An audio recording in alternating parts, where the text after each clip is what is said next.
We're getting near the business end of the league, 26 games in, and we're still top of the pile.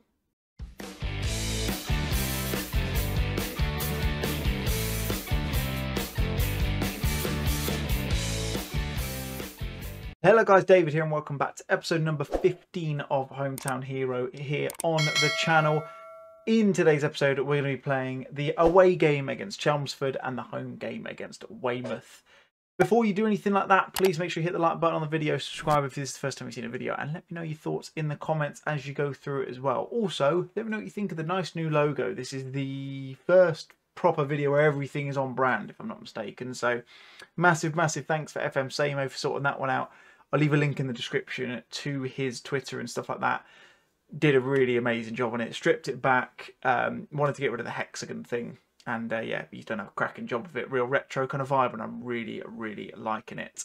Since you were last with us, of course, in the last episode, we had the 3-2 win over Hemel and the 1-0 defeat to Billericay. We've been doing pretty well. We did follow up with a loss to Bishop Stortford, which is less than ideal. Didn't really turn up, to be honest, as you can probably tell by the very distinct lack of decent ratings in the side for that game. But since then, we've gone unbeaten again.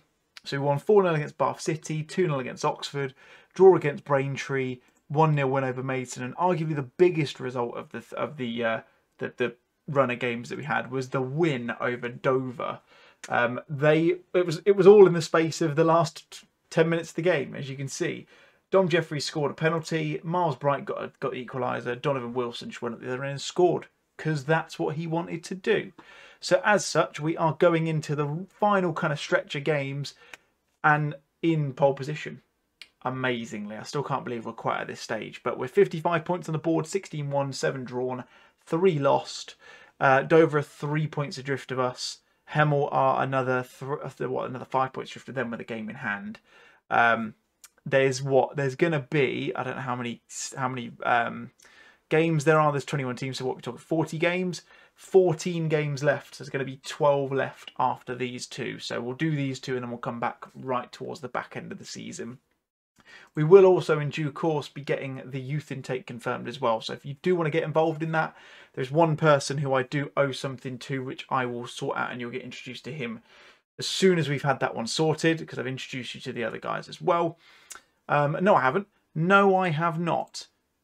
If I have, then I'm really sorry, because I haven't played the save a lot recently, so I'm getting a little bit confused. But we do have another player in the game. It's Dominic Savage. Those of you who follow Salisbury, I'm 99% sure you know who he is. I did see a very amusing comment from someone, I think it was called Dave, who mentioned that he would be the first one on the list. Dom is not, but he's put in a very nice donation. So thank you, Dom, very much, mate. You are our hot prospect in the Salisbury FC lineup.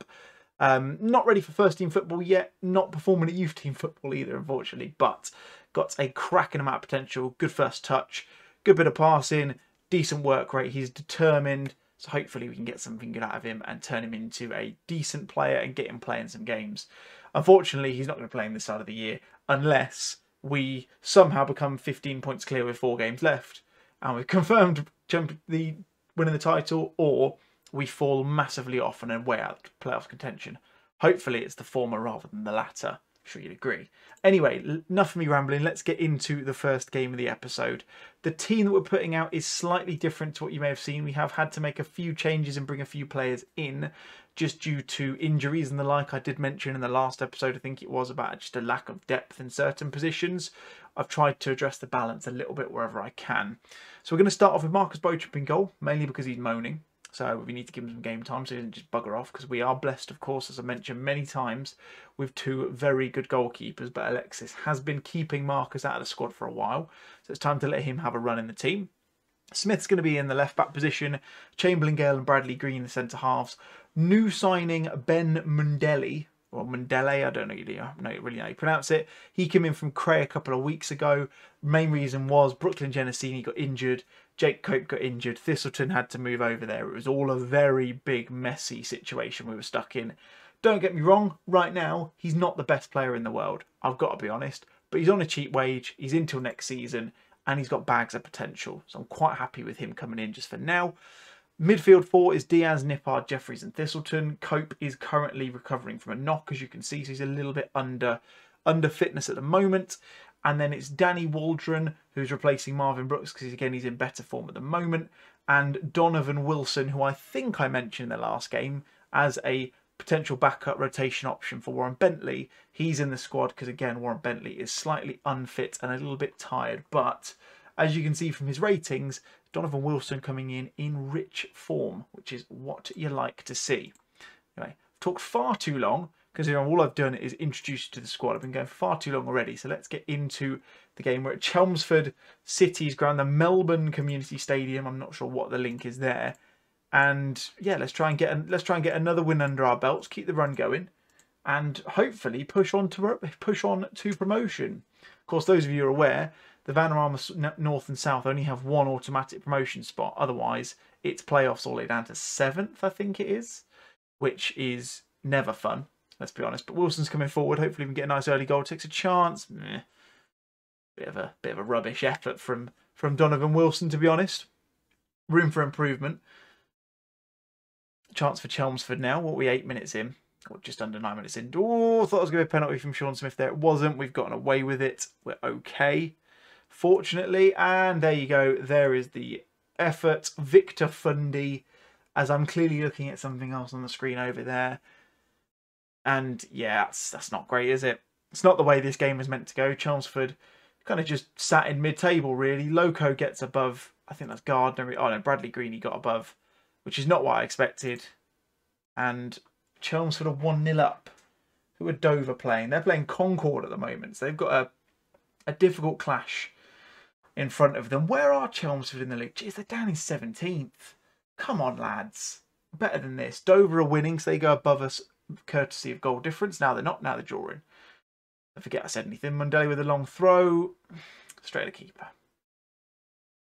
Trust this. You know how it goes. If you play Football Manager before, you have a really good run, and then you end up you go on camera like I am now, and then you end up losing. Waldron, though, what a finish. He's absolutely smacked it into the goal there. And to avoid saying anything naughty, just in case the little ones are watching. Lovely bit of play here. Plays it back to Mundelli. Dinks a ball forward. Jeffries nods it down to the foot of Waldron, who absolutely cracks it into the top right bin. And it's 1-1 in the game. Whew. Panic over. Chamberlain Gale whips the ball forward. Nothing coming of that, though. Hopefully we can get... I mean, look, if we can get to half-time at 1-1, that's fine. We can build on that. If we can get to half-time 2-1 up, great. I just don't want to go into half-time 2-1 down, because that would be a very difficult one to get back from. Bochuk, huge knock forwards. Finds Donovan Wilson, or Walton tips it wide. You have to think maybe Warren Bentley might have finished it. He's too tired, though. I can't risk him again.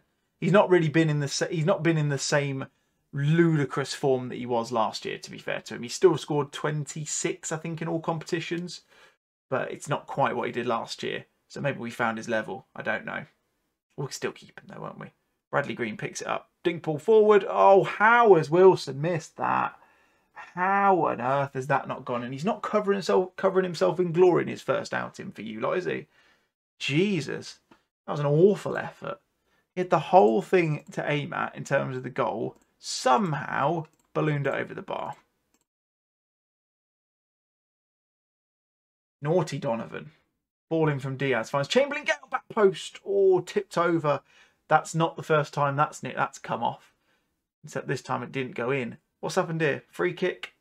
Bradley Green. Oh, Bradley Green's been given a booking. Deary me. Right, Diaz. Another corner now. Can we get on the end of this one? No, we can't. Oh, come on, Jeffries. Get back to that. You're not that slow. It's all right. Mundelli's picked it up. Pulls it forward towards Diaz. Nippard now. Dinks the ball over. Wilson. I don't really know what's going on there. He had plenty of time. He should have just let the ball come down. And this is what worries me. Chelmsford are coming forward. Diaz intercepts it, though. Plays Wilson. Finds Nippard in the centre. Waldron to Jeffries. Nice little bit of play here. Thistleton finds Waldron once more. Takes an effort. Oh, just wide of the post. It was a good effort. Concord are beating Dover now, which does a massive amount of a favour towards us. Jeffries is going to pick it up from the defensive free kick. Plenty of people alongside him. He's going to go on his own. Is he going to finish? No, he's not. I think the only goals he's scored so far this season are penalties. which tells you what you need to know. And make a quick change because Jay-Sean Chamberlain-Gale's getting a little bit tired, so we'll switch Gardner. Well, we'll bring Gardner on and then switch him and Bradley Green across so that Gardner can play on the cover, just to suit him a little bit more. Weymouth are coming into our game potentially losing, which is nice. Nippard's going to come off as well. We'll bring on Cian Levy, who's actually leaving the club soon. He is leaving at the end of the season to go to Sherborne, which I believe is over in Ireland, if I'm not mistaken. And we're going to bring on Marvin Brooks to replace the not really capable of firing Donovan Wilson today, unfortunately. A couple of minutes left. Hopefully we can get a chance. Waldron picks up from the Mandelli throw, from the throw-in, the clearance rather. Plays it back to him again. Pings the ball forward. Not the best ball you'll ever see, though. Bit annoying, that. Gardner sweeps up, finds Smith, plays Brooks. Levy on the ball. Pings the ball forward. Thistleton drops it down to Waldron. That's a penalty. Surely it's going to... Oh, it's hit the bar. Oh, that should have been a penalty, surely. The only saving grace is the fact that Concord have absolutely smacked Dover out. So we've still somehow managed to gain a point on Dover. So we do have a win in hand, which is a nice position to be in. Let's head back to the Raymac and let's go take on Weymouth in the second game. Righty-ho, we're back at the Raymac. Of course, we have Weymouth as our guests in this game. Couple of changes to the side. Genesini's coming in ahead of Mandelli. Bentley retakes his position in the squad ahead of Donovan Wilson, who, of course, he didn't really play very well, did he? To be completely honest. We do need to keep an eye on Genesini, though. He can only apparently play a maximum of 75 minutes, so we do need to keep an eye on his fitness. Fortunately, of course, Mandelli's still on the bench anyway, so even if he is a little bit tired, bless his little cotton socks, we've got someone who can come on and do just as good a job in replacement of him. Let's tell the lads we've got faith, as we always do, and let's take on the South Coast side. Right, lovely place. I mean, let's face it, every Salisbury fan who's watching this right now has been to Weymouth. Lovely, lovely place. Don't want it to beat us, though. I don't know who Dover are playing. We need to keep an eye on that as well, because they are effectively they're our closest rivals now. It's not to say that won't change, but right now they are our closest rivals. Bentley finds Waldron, finds Thistleton. Nice little bit of build-up play. If he can get a ball back in, Waldron's there. That is a lovely counter-attacking bit of football. And even though there was probably, about 6 or 7 people from the Weymouth side in what looked like in a box there, we've somehow managed to craft a really, really lovely goal. Look at this. Look how many are in the box and we score. 1, 2, 3, 4, 5, 6, 7, 8. Wait, 1, 2, 3, 4, 5, 6, 7, 8 if you include the goalkeeper. I'm not very good at counting, clearly, but we've somehow managed to architect a goal out of it. 15 minutes in, 1-0 up. Dover are playing Eastbourne Borough. Yeah, they got a difficult run because Eastbourne Borough just outside the playoffs at the moment. Bradley Green, commanding header to clear there. Finds Waldron, which is what you like. Pins the ball forward. Finds Thistleton. Not really got much support. I don't know what Weymouth are doing. They've got a lot of people back in the box, but somehow, I don't really understand how that was a penalty, to be honest. But I'm not going to complain, provided Dom Jeffries turns up and scores this one, which he does. Bottom left corner. He's running off to the stands. He's going to cheer with the crowd. Lovely, lovely stuff. Worth noting as well, you lot have been turning out in your thousands to the virtual Raymac this season. Second best average attendance in the league, which is around about 1,300, I think. So, good job, guys. Smashing it as always. Like I'd expect nothing less. As I mentioned in a previous episode, very, very well supported team in Salisbury, of course. And good to see, so far at least, we're seeing, well, I think we're repaying some dividends in as we're potentially on for a double promotion. We'll see. Of course, Dover, what's happening to Dover? Oh, the drawing still, but we are, as it stands, they're losing now, Eastbourne Borough, and we're 7 points clear again. It's all turned around for us. Imagine if we'd won that game. Imagine if we'd beaten Chelmsford. We could have been miles ahead. Don't get complacent. That's what I want to tell them. Get them confident. Get them composed. Get them focused. Because things like that can happen. Good defensive tip by Marcus Beauchamp there, I've got to say. Needed to be done. Corner in. Bradley Green there, as you can imagine, always. Bentley going to pick up the loose ball. Can he find what I would argue is a fairly elusive goal? Oh, it would have been a lovely 1-2, but it goes back to Diaz, who finds Bentley again. Is that a penalty again? No, he's offside. He's offside. That's a shame. I think I haven't got Somerton on the bench because I put Mandelli on instead. Oh well, Mandelli rather. Thistleton found this. The interplay coming from these lads today is really quite impressive. I'm going to bring off Bradley Green just because he's on a booking. We'll need to remember that Genesini's not fully fit, so we'll have to be very careful of him as well. Have we got anyone we can bring on instead of Thistleton who's looking a little bit tired? I'm actually going to switch off Diaz because Diaz has played 90 minutes for far too many games in a row recently and he's not really benefiting from it, I've got to be honest. Hemel Hempstead have gone 1-0 up against Oxford City, so that means they're going to be staying to an extent within touch and distance. And that's a wonderful ball out to find Thistleton, but it didn't really muster up much after that, did it? Only as far as Nippard now. Diaz. Last action of the game for him, you'd have to assume. Lovely ball in. Thistleton, I thought he was offside there, to be honest, but the highlight's still running. Waldron Bentley. Oh!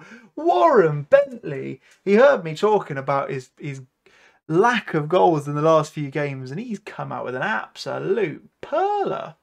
Let's have a look at this again. Nippard tries to find Waldron, doesn't manage it. Wootton gets it. First time. What a shot that is. Look at the crowd going mental with that. I can't blame them. We'll now bring off Genesini. There's no point bringing him up, leaving him on for any longer than we have to. So there we go. He is off. And we are looking like we're going to be going 7 points clear. It's mental.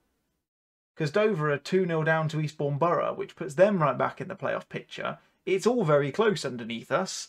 And we've gone through and we've just dispatched Weymouth 3-0 quite comfortably. What a lovely performance that was. If I was ever nervous, that's a way to dispel any nerves. You got to say, what a performance that was. Comfortable. And look at that. Yeah. Oh, actually, worth confirming, we are mathematically safe from relegation as well, because I got an inbox message from the other day which said, I can't find where it is. I seem to have lost it. I've gone too far back, that's why. But yeah, we basically got confirmed that we haven't. We paid out for bonuses because we've stayed in the league. Good stuff. In the next episode, as we finish up for now, we will zoom right forward to the end of the season, I think. I don't see the point in doing any games in between here, unless maybe we do these two. But again, I want to get the season finished. I'm conscious we're taking quite a while to get through the season. So what we'll probably do, we'll play it by ear. Most likely you'll see us back for the Bath City and Braintree games to finish off the season. If the season is to be concluded and we get promoted earlier, or vice versa, and there's some important games I feel are appropriate to bring in, then you'll see them on Friday instead. But anyway, guys, that's going to be it from me. As always, massive, massive thank you to you guys for watching. I still can't quite believe the amount of views that this series gets and the amount of interaction that you guys are bringing in for it as well. As I've mentioned many, many times since it's come out, please get involved in the donations for the Stars Appeal. And if you do donate over £5, you will be able to pick your own player from the youth intake. That will be coming out in the next couple of days. Maybe even before this episode goes live. You might have seen it already. I don't know. But if you do enjoy it, hit the like button. If you're new to the channel, hit the subscribe button. And there's plenty more stuff coming from here, I can tell you that. And as always, let me know your thoughts in the comments. My question for you for today, can we get promoted 2 years in a row? Let me know in the comments down below. But that's going to be it from me, guys. My name's been David. I'll catch you guys next time. Cheers.